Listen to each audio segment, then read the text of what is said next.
What made y'all do such a large parking lot? Some of our competitors, like you said, ones that are down the street, they just don't have enough parking, right? Yeah. So we're like, hey, how do we stand out of the crowd? If we need to, how do we bring those clients, customers coming over from those areas over to us? And the number one thing is, hey, they want space. They want ample parking space. So, hey, let's go ahead and just make that available. We're not going to market or anything like that. They're going to drive by. They're going to see it. They're going to come to us rather than us having to go come a marketing perspective. What do you think the concrete cost was out there for just the parking? Would you estimate? Okay.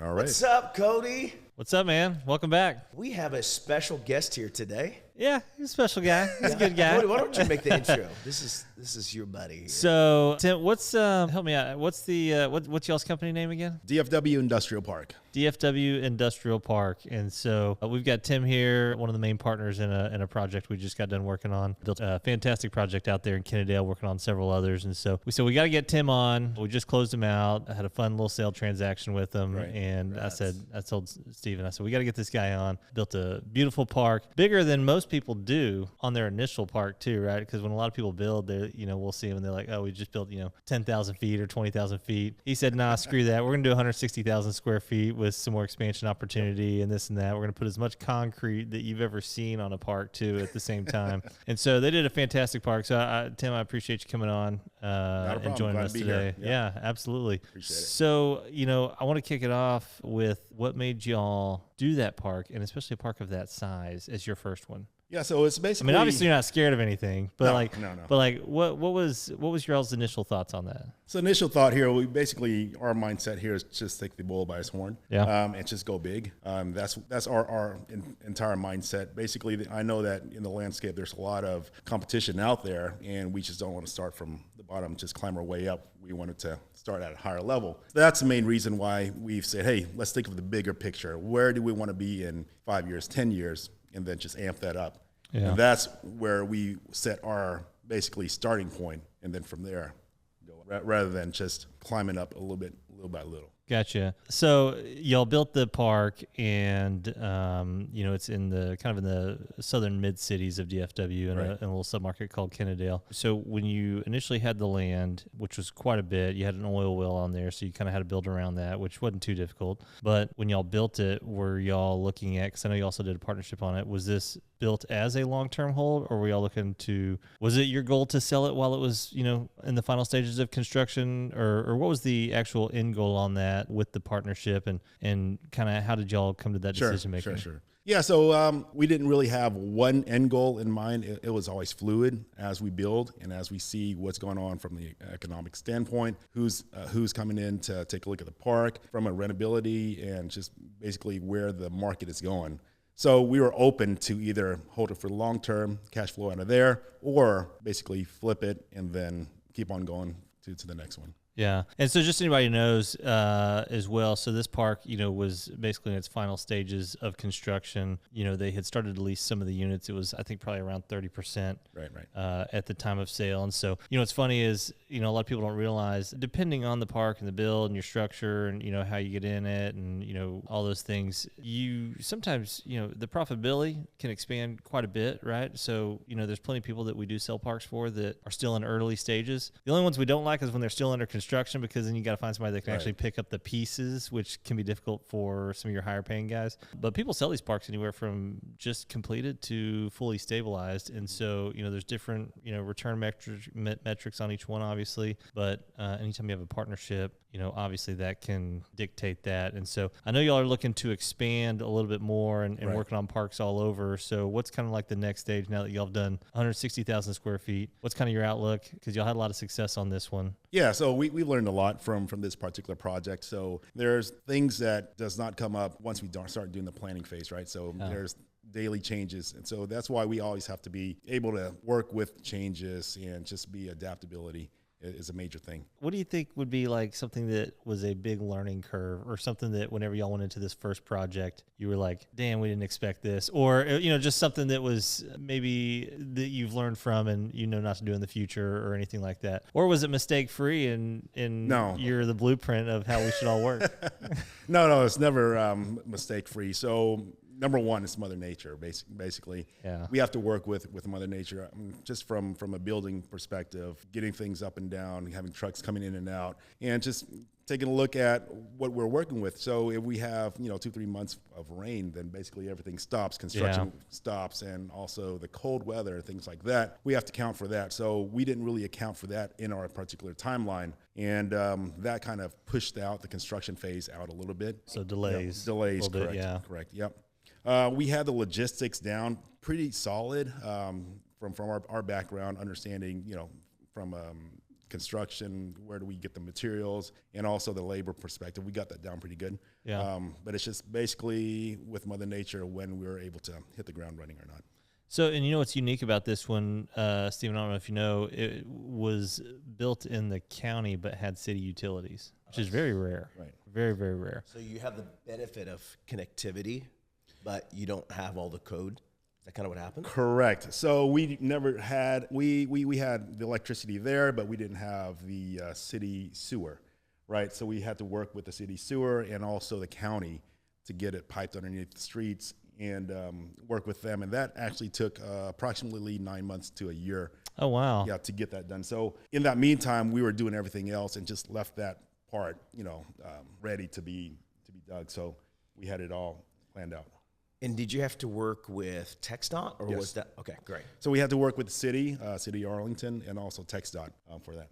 Interesting enough, we actually have a 5-acre parcel right now under contract in Euless, beautiful site near 121 and 183. And I'm sorry, I'm getting that mixed up. Sorry. Sure. Actually, it's our Hearst property that we have that going on in Hearst on I-10. Okay. It's a small site, and we need to get underneath I-10 to connect to a sewer line across the street. So that's actually a great topic for developers if they bump into having to work with TxDOT. What was that like? Yeah, so TxDOT, they're fun.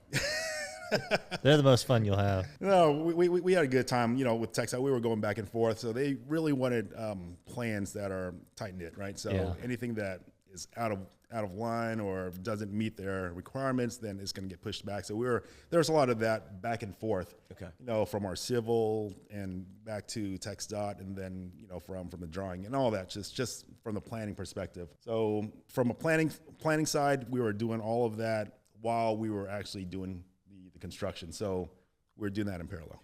So when you work outside of counties, you can get away with not having all your ducks in a row, like MEPs. There's certain things you can get around, but in this case, when you're working with TxDOT, I'm sure they expect that, right? Correct. Like you are doing a full-on in-city development, that you need to have your MEPs, your civils, all those plans and engineers report. Right. Is that correct? Okay. Right. So working outside of the city, so that's for the TxDOT, for the sewer line, and also for the fire. So fire is very important. So it doesn't matter if you're out in the county or in the city, you're going to be dealing with the fire marshal, fire department. So depending on how far your fire hydrants are, the pressures and all that have to be in place. And a unique thing too, that being in the county, but with city utilities, they were able to build that amount of square footage, because if they would have had to have done a well and septic, they would have had to do a septic field, septic spray field. That would have taken up some place. So they wouldn't have had the lot coverage that they have. Right. And the only way you get that is by being in the county, but right there at the city. Yeah, they call that the ETJ. Yeah, and so you're kind of right there where they have some of their utilities, but just far enough to where you don't have the city code. So it's actually a very unique site location, and we actually worked on another one up in North Fort Worth that was it was county, and directly across the street, kind of very similar, I guess, was the city. So they were able to get utilities there, but not have the zoning not having to deal with the zoning restrictions. So it didn't even trigger fire suppression? No, so that also depends on the size of the building, how we partition it, and things like that. Okay. So we work hand in hand with the fire marshal to understand what we can build, what we can't build, the height and all that. So they have their requirements, and we were able to abide by those requirements. And, the height there was very key, because they've got, little training facilities in there, e-commerce people. They've got a shipper that ships overseas, and they built a huge mezzanine space. And none of that could have been done if the ceilings weren't at least 18. They're higher than that, but what I'm saying is they did a very good job on that and structuring the park and making it really conform to what the community and the tenants would, be able to do there. Because when you look at some of the competition, which there isn't much out there, but when you look at some of the competition, they don't have the ceiling height. They definitely don't have the parking. They definitely don't have the concrete parking either. So there's just a lot of little things. Even when you're doing an efficient build or, showroom build, whatever you're doing, there's a lot of little things that you can do that people don't realize that does kind of put you ahead of the competition, because there is a neighboring park out there. They have zilch for parking. You couldn't even park your RC car out there. You just can't. It just doesn't exist. And so, and the ceilings are lower, and it's just the park just doesn't have as good of a flow. So there's just a lot of little things that were done here. But I think our favorite thing was probably the parking. I think without a doubt, what made y'all do such a large parking lot? Yeah, so that's you just hate Mother Nature, and you just want it covered up with concrete. Well, that and we just look at some of our competitors, like you said, a couple of ones that are down the street, they just don't have enough parking, right? Yeah. So we're like, hey, how do we stand out of the crowds? How do we, if we need to, how do we bring those clients, customers coming over from those areas over to us? And the number one thing is, hey, they want space. They want ample parking space. So, hey, let's go ahead and just make that available. We're not going to market or anything like that. They're going to drive by. They're going to see it. They're going to come to us rather than us having to come to them from a marketing perspective. What do you think the concrete cost was out there for just the parking? Would you estimate? It had to be a couple $1,000,000 plus easily. Oh, yeah, 2+. Yeah. Wow. Can you tell us how you selected the site, why, and then kind of what you had all planned out before this all started? Sure. Yeah. So the site there, it's actually based from our family. So it was brought down from our family. So my father-in-law, he owns a recycling business back in the days, and he's coming of age. And we were like, that's a good way of saying it. Yeah. That's right. And me and my brother-in-law, Bal, he couldn't make it today because his son broke his arm. So unfortunately, he can't make it. But my brother-in-law and I, we sat down with father and said, hey, you're coming to that age that you need to ease up a little bit. Let us help you take this property, and so you can relax a little bit. And then from there, we'll be able to take this space and just make it something else rather than just a recycling yard. And that's where it all started. Interesting. It's amazing. Yeah. And then what were the turn of events where you decided, as we're building this out, we're selling it? Like, what's the story there? What happened? Yeah, so when we were building it out, we didn't have an intention of selling it as of yet. And like I said, we have this big old parking lot, parking space with big, tall buildings that just looks, beautiful just driving by. So we had a lot of people coming in just wanting to rent it. And also we had investors coming in probably once or twice a week, just taking a look at, hey, are you guys selling it? No, we're not selling it. We're just building it up. We're just trying to lease it out. And then, one thing led to another. We obviously met Cody here. And we started talking, and he presented some of the numbers, and it sort of makes sense of our projection of what we're thinking about the long term, right? Yeah. Yep. So that's where it all started, basically. So we convinced him, basically. That's right. You had a highfalutin broker come in. That's how it always goes. Now, tell us about your design. So, how was that like? Like, how did you find the concept to build the 18-foot ceiling heights, and just like, how was that phase? Yeah, so it all goes back to the area that we're in and also some of the competitors that are around. Like I said, we don't want to be another one like them. We don't want to be just another piece of pie. We want it to be, the supreme pie, so to speak. So that's why we're like, hey, if they got 16, we're going to build 18. If they got 18, we're going to build 24. So we wanted to stand out, right? And also it has to make sense as well, because in the area that we're in, there's a lot of industrial, high parks, trucks that might need that high bay area, right, that they'll be able to pull into. So the number one thing is, hey, we have to make it so that it's expandable, even for the smallest cars to the biggest cars, be able to get into that dock and be able to drive in. And also the depth of it as well.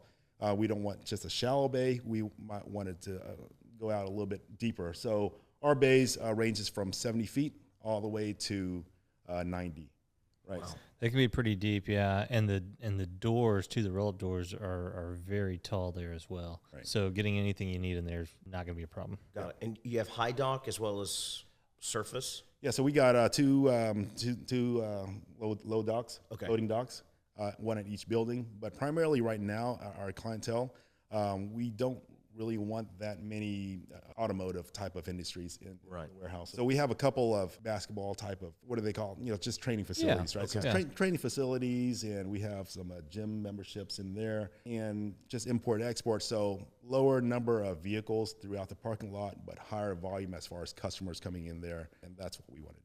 Yeah, it's more of a because there's like a really nice resale shop in there too that sells a little bit of everything. It definitely has a very strong mix. It's not just like it's not a contractor base at all. There's a car parts store there. I mean, there's quite a bit there, and so it's very unique. But it's also what's unique about that location too is it is near major thoroughfares that get you anywhere in DFW. I-20. 820, 35, 287. I mean, those can get you anywhere you want to go in DFW. And so, the location was very, very key. And it's considered infill because where it is, even if it, is on the county side, because of its location, it's considered infill. So that's why it's also, very popular with tenants and investors and things of that nature. But as far as now kind of moving forward, you've got your first one, you've done it. It was good. It was successful. I know you are looking at several more sites. Are y'all looking to do more of the same? Are you looking to maybe build a different type of flex deal? Or is this something y'all just want to just keep replicating down the way? Yeah, I think it's going to be more of a mix. We definitely want to stick with what we know. Yeah. And also just go out and build more or less of a condo style type of product that'll tailor to storefronts. And so we'll have some of the storefronts, condo styles, and then more of the bigger type buildings in the back end. Gotcha. Yeah, because I know y'all have a few locations that are like really good high traffic count locations as well. And so, a lot of times a good showroom retail kind of deal would look, really well there and do really good. So how many sites are y'all working on now? So right now we currently have 2 sites that we're working on. In DFW? Yes, in DFW area. Because I know one of your other partners was working on some stuff out on some of the outskirts. I didn't know if you did as well or if you just kind of stuck to home. Yeah, stuck to home. I mean, with me personally, I like to have my eyes on the site and just go in, just making sure everything's buttoned up, making sure everything's correct. And that's just my personality and just how I am. Yeah, no, when I met my wife, she lived in Abilene, and I was like, her house was almost paid off. And I said, maybe we just do it as a rent house. She's like, I can't have my eyes on it. I ain't going to do, and I'm like, all right. I can tell this isn't going anywhere any good. So we went ahead and ended it. But yeah, no, staying local, sourcing local land. Right. How do y'all do that? I mean, do y'all just have brokers that kind of send it to you? I know that, we're not huge on sourcing land, but we'll send you something every now and then. But do y'all go out and find it yourself? I know y'all have a lot of good little interconnections of people. How do you do that? And then what do you think would be some, good practices for somebody as well that's, getting into it and finding land like y'all have? Yeah, we're fortunate to have a good group that we work with that's in real estate, and they are going out there just to look at off-market type of properties and see what's for sale.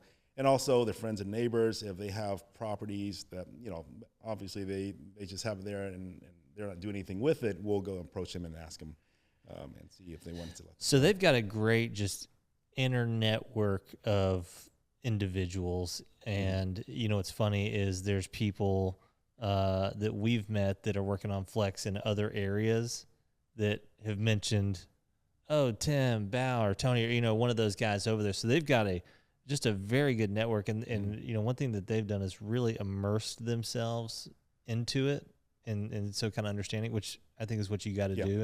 And Steven's done the same. I mean, he got into it a while back ago, and has completely immersed himself in it. And I don't know the last personal conversation we had that didn't have small bay industrial component to it. Yeah. Is there anything you would have done different on Kennedale?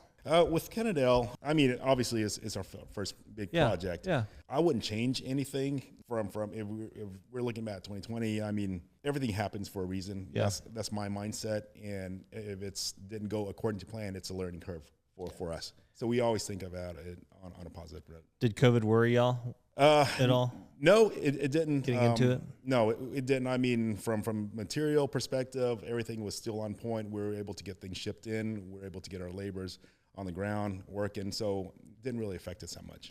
You know, what's funny is there were several people that were looking to get into the flex, and I know several of them, and then COVID hit, and it just kind of completely scared them away. And the unfortunate part is when COVID hit, like very shortly after, that gap, the rise in rental rates and sale price was just massive. And so you just completely missed out, because also at that time, materials were substantially cheaper than what they are now, like substantially. And so, I mean, there was a time period that, you know, obviously if you had a time machine, you'd probably go do other things, right? Like bet on another sports team or something, like everything you got. But like, you know, if you did, like that was actually a time period where the cost of construction was super was super cheap, and it, you know, rental rates were thriving and doing well, and it would have put you in a good position before inflation hit to get it done. And so yeah, that's why I was kind of curious if COVID scared y'all a lot or not, but it scared quite a few folks, you know. And the good thing about that is, you know, like I said, the property was acquired from family, so we didn't have to go through that whole acquisition of the property per se, although we did, you know, buy the property from my father-in-law.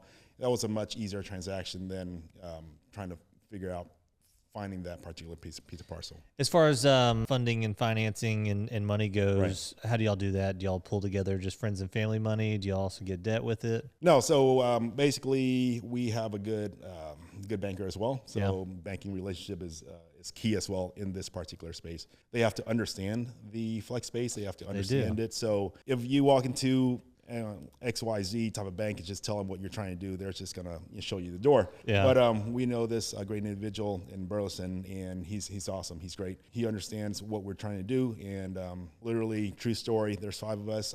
We just came in with flip flops, t-shirt, and a ball cap. Now you're wearing on clouds, right? Now I upgraded to on clouds. But sale, man, he's up now. So we walked in. We just talked to him. Obviously, we knew him at the beginning. Before that, but we just went in there and talked to him. Simple process. We just showed him what we're trying to do, sketched it out. We showed him what we're envisioning, are the renderings, things like that. Literally an hour into the meeting, he had us partially approved for the loan. He said 2 weeks out, come back, we'll get you fully approved. Great. And that's a local bank, right? Local bank. Yeah. So those are some of the better ones to work with, because they're a little more, you know, I don't want to use the word intimate, but, you know, they're a little more understanding. Sometimes when you go to a bigger bank like a Wells Fargo or something like that, it's literally just check boxes that you got to check. And Tim's right. It's very easy for them to show you the door. And I've been shown the door many times, you know, on dealing with some of those larger banks. And so have many buyers too. We know many buyers that are very wealthy individuals, and, you know, they'll call a Bank of America or something like that, and we're like, no, you need to deal more localized because of the type of product it is. Now, if it's maybe a, you know, high-end retail center or something like that, you know, those guys are very familiar with it, right? They're not going to ask tenant credit questions and things of that nature. And so using somebody that understands the space is key. I know we had Will Givens on a while back ago that did the debt, and, you know, they kind of understand it, and they knew which banks to go with, you know, certain deals. And so aligning yourself with the right bankers, obviously key. And then obviously the right partners too, because y'all all have to have the same outlook and mindset, because we're selling a project right now that's a partnership issue. You know, they're gonna dissolve that partnership as soon as this deal's done, because they're all kind of interfighting. Each one wants to hold, one wants to sell, one thinks they should buy them out for this price, and things of that nature. So aligning yourself with the right partners is key, because I would probably say that's probably one of the top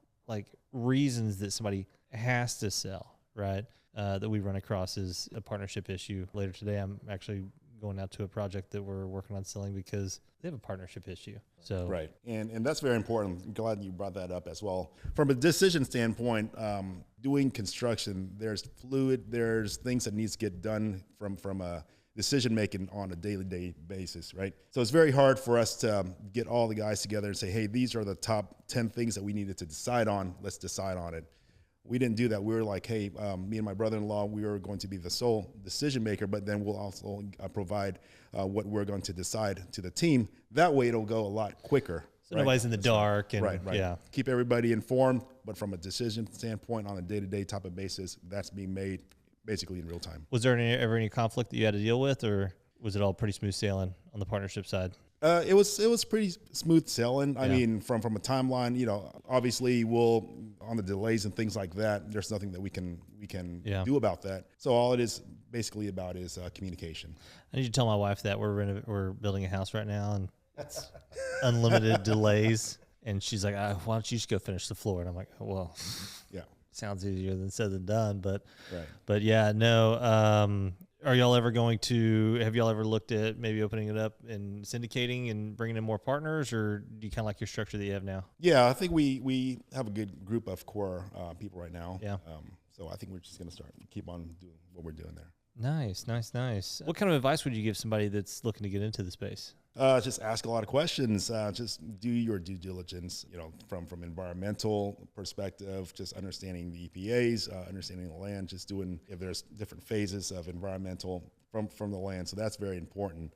Getting all that knocked out from the beginning. And then with that, work with your city official, if it's city or if it's a county, work with your county official, mainly the fire marshal. So they really have to be on board, because at the end of the day, they're the one that's going to be coming back and checking off, hey, this is a legitimate build or not. So have all that plan completed at the beginning, get that showed to them, and then get their sign off, get their blessing, get on that side of the foot with them. Nice. What about on the build side? On the build side, did y'all get multiple bids? I mean, how did y'all do that on the metal building side? Because I know y'all know several metal building guys. Right. Did y'all go out and get a bunch of different bids? How did you do that? So our background also is in the metal area. So we have a lot of contacts in metals and where to get beams and sheets and all that. Yeah.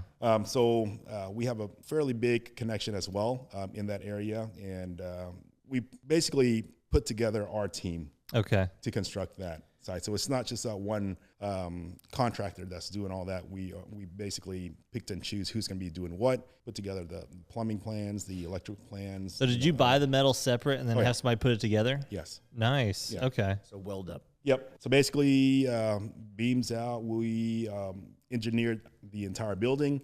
We understand how long, how thick, everything from the beam perspective. And then from there, we source the beams because we know all the vendors. So you had an engineer involved, right? Structural engineer. For sure. And they told you how much to get? Yep. So all that's being drawn out, how the foundation's going to look out, where the beams are going to be, how far apart and all that. So we work with an engineering and also our fabricators. What do you think the savings cost is on doing that? Because, so many people just go to the one source all man, right? That he buys the metal, he does this, he puts it together, which is fine. Right. Sometimes it's less work in many cases. What do you think the savings cost is on that? It's substantial, at least 25%. Oh, wow. Yeah. 25%.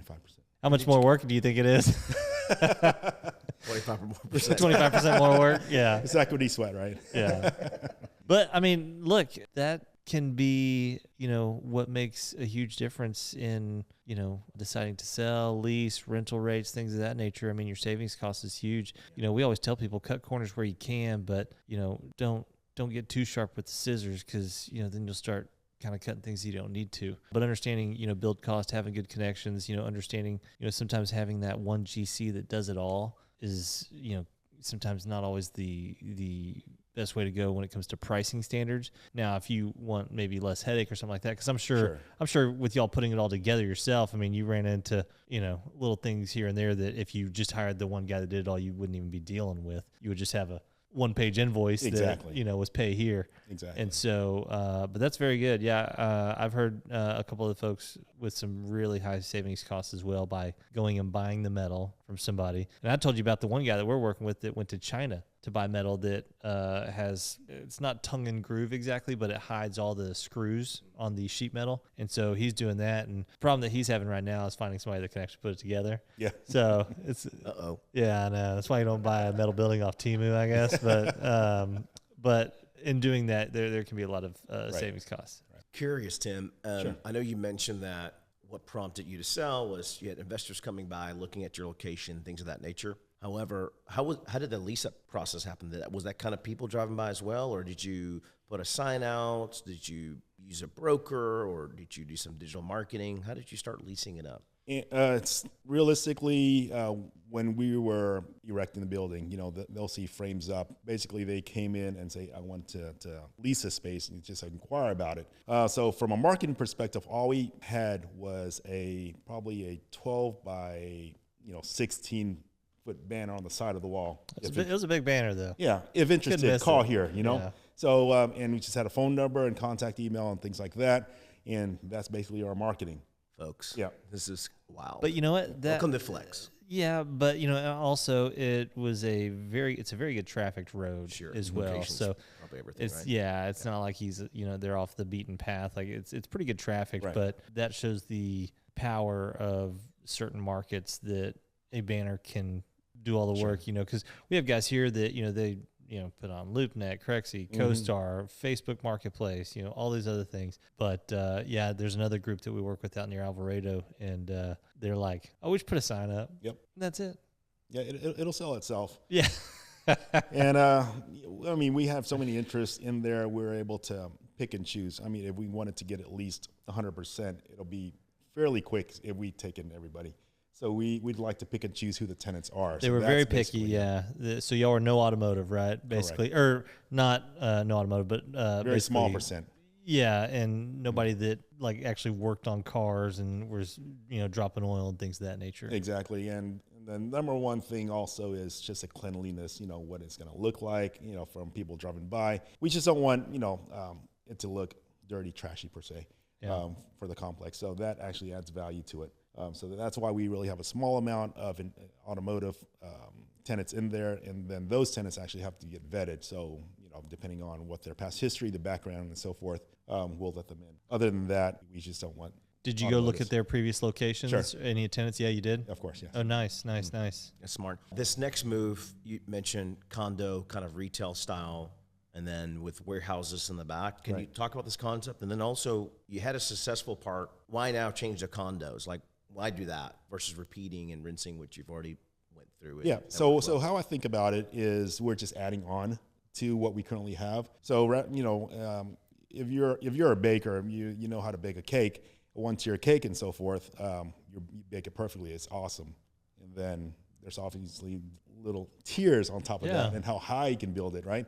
So you'll keep on adding on to it, but the foundation needs to be a good base foundation, so it doesn't crumble. So from that perspective, we have and understand how to build the flex space of current, but then adding on to those condo pieces, it's just add additional values to it. And just brings, once we have that in the front, it'll bring up the value in the back as well.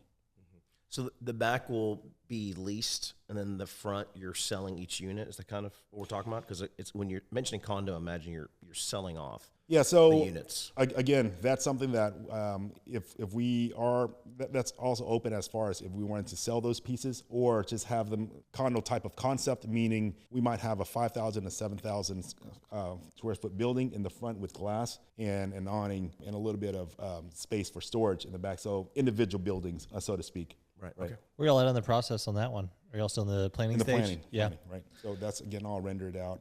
When do y'all plan on breaking ground? So for that particular project, what we're dealing with right now, we've seen that is the water, right? Gotcha. So there has to be adequate water pressure to the site. So that's what we're working on right now, trying to figure out how we can up that water pressure. Would it be to enhance the pipe size or to put some external tanks? So that's where we're at right now. Okay. Can you do well on it? There's not enough pressure. Gotcha. Right. Interesting. Yeah, no, people run into stuff like that all the time. There's a group that was working on a project in Lockhart, Texas, and they had a water issue too there as far as amount of water because they were trying to do a master plan community, and then they were going to do a small bay park next to it. And I think there were some water issues that they were having to deal with there because they just didn't have enough water out there. Yeah, so you could do a well and you can put it into external tanks, and then from the external tanks, you just, from the maintenance perspective, it's going to be a lot more than just the initial infrastructure of piping it in. Yeah. So it could be done. It's just which way, and then if the cities or the counties able to work with. So there's a guy, funny he says that about water, because there's a guy that we have sold a couple of his business parks for. They also build homes, and they were building homes out in the county, out past Weatherford, and they were doing a bunch of duplexes. And I said, how do you do that on well and kind of everybody, doing it this way, he said what they had to do is they put in a well, but they put in large storage tanks that held a certain amount of water. So the well would just work on filling that up. Exactly. And so that was the way that they got around it. But each city's a little bit different. Not everybody's going to allow you to do that, obviously. Some have a little bit more, code and jurisdiction, things of that nature, especially if you're in the city. I don't know if this one's in the city or not, but... so this one is half city, half county. Okay.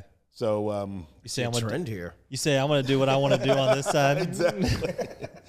So that's why we brought up the concept of having the storefront looking nice up front, and then build what we can in the back. If the city code doesn't allow, let's say 24 size type buildings, then we can build those in the back. And if they make you mad, just put a fireworks stand on the county side. And just That's right. There you go. Show them up. Yeah, that's what we're going to do over here. Well, good, man. Well, I'm glad you came on. Do you have any other questions for him, Steven? I'm just amazed by your story. That's incredible what you guys already done. That's the first time in my career I've seen a first-time developer do that size of a project. Yeah. So what's the size of your new one? So the size of the new one, we're not going any smaller, so we're keeping it. Might as well, man. Yeah, might as well. Keep the train moving. And were you happy with the exit? Was that it was good. I mean, there's room for everybody, and that's our mindset as well. As we have to think of the bigger picture, right? We don't want to be too greedy. That's not going to get you anywhere in life. So the exit was we're very happy with it. I do have one more question. I don't think I really touched on your first deal. How did you raise the equity? Was that just between the partners? So was that the value of the partners, them bringing the equity? Right. So so each one of the partners had to bring some equity into the project, and that determines the percentage of the project. Okay. And you were able to use the land as well? Correct. For equity? Okay. Yes. Was that mainly what you were able to use to raise the equity? Because it sounds like a big project. What size project was this, by the way? Was this a 5, 10, $12 million project? Yeah, 12 plus. 12 plus, okay. Yeah. Yep. So it's basically partner equity. Okay. Would be the main driver on that one. And then from there, we were able to leverage portion of the land from the valuation. Makes sense. So y'all collateralized the land a little bit on that? Okay, yeah. And that's beautiful. One of the things we ran into is that we're buying lots in cash, but then you have the kind of the seasoning that they want, right? To give you up to 80% of the value, but they want you to at least own it for a year. And it seems like in your case, you may have owned it for several years in the family, and so you're getting a way better value that you can use towards equity. That's something developers need to think about when you're kind of buying lots and want to contribute that lot as your equity. Absolutely. And you'd be surprised how many people finance the land thinking that they are going to use that to collateralize. No. Yeah. You can't do it. It doesn't work that way. Can't do that. Yeah. Yeah. Just for you listeners, most banks, if it's less than a year, they might give you 50% of the value, right? They might. Yeah. Past a year, they'll usually give you up to 80% of the lot value. Right. And that's appraisal value. So that can be a really good thing. So if you bought it low and it appraises for way more than you bought it, they're giving you 80% of that. Right. So it can be pretty decent. But in your case, it sounds like you probably got a really nice equity. Yep. Through by and again, just working with the banker, having that type of relationship from the beginning goes a long ways. Yeah, I'm going to ask for that banker name when this thing shuts off. Give him a call right after. That's right. Yeah, man. Yeah, thank you so much for coming by. For sure. This is so encouraging, I think, to a lot of developers is that, on your first deal, you build such a humongous development and have a great exit. And thank you for sharing that story. I think that's going to be inspiring to many people. So how do people get a hold of you if they want to pick your brain or maybe be part of any deals, or maybe you don't even want that? No, I mean, obviously they can reach out to you guys. And we'll take the call. There you go.